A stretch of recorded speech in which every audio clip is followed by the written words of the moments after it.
बिस्मिल्लाहिर्रहमानिर्रहीम। अस्सलाम वालेकुम। जैकब न्यूज़ सां मां यहाँ आबिद अली मंगरियो। पेश आहिनि हिन वक्त जो हेडलाइन।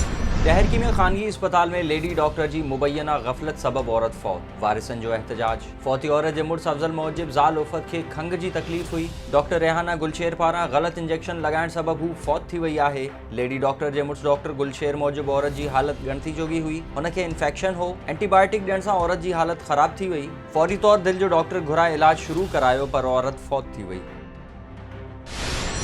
शिकारपुर में मिल्कियती तकरार तां सोलंगी बिरादरी जी ॿिनि धुरियुनि में झेड़ो, 12 ॼणा ज़ख़्मी। ज़ख़्मियुनि में इमामदीन, हबीबुल्ला सोलंगी, सादुल्ला सोलंगी, सैफुल्ला सोलंगी, इमदाद सोलंगी, तारिक अली सोलंगी, हिज़्बुल्ला सोलंगी, शमन अली सोलंगी, कामरान सोलंगी, निज़ामुद्दीन सोलंगी ऐं ॿिया शामिल। जॾहिं त इमामदीन जी हालत गणती जोगी ॿुधाई पई वञे। धुरियुनि में मिल्कियती तकरार तां अदालत में केस बि हलंदड़ आहे। कश्मीर में 5 ॾींहं अॻु वैगन अॾे ते क़त्ल थी वियल नौजवान अरसला सब्ज़ोई जे कातिलनि जी अदम गिरफ़्तारी ख़िलाफ़ सब्ज़ोई तेगानी इत्तेहाद पारां प्रेस क्लब वारो एहतजाज करे पुलिस ख़िलाफ़ नारेबाज़ी कई वई। एहतजाज कंदड़ कुर्बान सब्ज़ोई, दीदार, सदाम, नूर हसन, असगर अली सब्ज़ोई ऐं ॿियनि जो चवणु हो त पुलिस असांजे बेगुनाह क़त्ल थी वियल नौजवान जे कातिलनि खे गिरफ़्तार न करे सघी आहे। IG सिंध मामले जो नोटिस वठे ऐं कातिलनि खे गिरफ़्तार कयो वञे। मटियारी में सिंध सभा तंज़ीम जे सॾ ते गुम थियलनि जी बाज़ियाबी लाइ प्रेस क्लब आॾो अलामती बुख हड़ताल। गुम थियल शहरियुनि जे कुटुंबनि जी बि शिरकत। एहतजाज जी अॻवानी कंदड़ सिंधी इनाम, सिकंदर चांडियो, आशिक़ उढाणो, मीर मुर्तज़ा खोसो ऐं ॿियनि जो चवणु आहे त सॼी सिंध मां नौजवाननि खे बेगुनाह खंबे गुम कयो वियो आहे। अदालत खे अपील था करियूं त गुम थियल नौजवान वापसि कराया वञनि।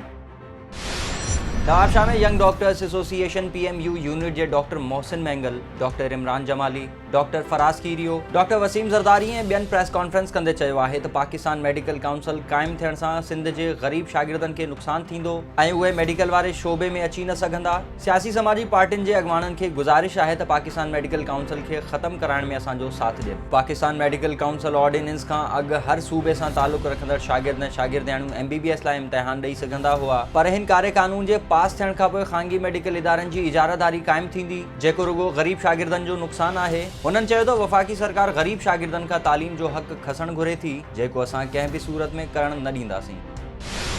पोज़दार वॾा में Galaxy institute of information technology में Benazir Bhutto Shaheed youth human resource research development board Sindh जे सहकार सां करियर काउंसलिंग जे मौज़ू ते प्रोग्राम कयो वियो, जिते नौजवाननि खे पंहिंजे मुस्तक़बिल बाबति सही तरीक़े सां फ़ैसिला करणु सेखारिया विया। तक़रीब में इंस्टीट्यूट जे principal Abbas Ali Abbasi, Zareb Abbas Dahar, Rajesh Kumar, Najab Ali Dahar, assistant commissioner Shahrukh Manganhar ऐं ॿियनि नौजवाननि खे करियर काउंसलिंग बाबति लेक्चर ॾींदे चयो त नौजवाननि खे पाण में ख़ुदि इरादी, मुस्तक़िल मिज़ाजी ऐं जाखोड़ी पण पैदा करण जी ज़रूरत आहे। ऐं मटियारी जे साहिब खान समूह गवर्नमेंट बॉयज़ प्राइमरी स्कूल कच्ची मोहल्ला जी 4 दीवारी ओचितो किरी पई। शागिर्द मौज़ाने तौर महफ़ूज़। स्कूल इंतज़ामिया पारां स्कूल इमारत जी जल्द मरम्मत कराइण जी घुर। हे हुयूं हिन वक़्त ताईं ख़बरूं। वधीक ख़बरुनि ऐं अपडेट्स लाइ विज़िट कयो असांजी वेबसाइट www.jacobnewshd.com ऐं फेसबुक ते फॉलो कयो।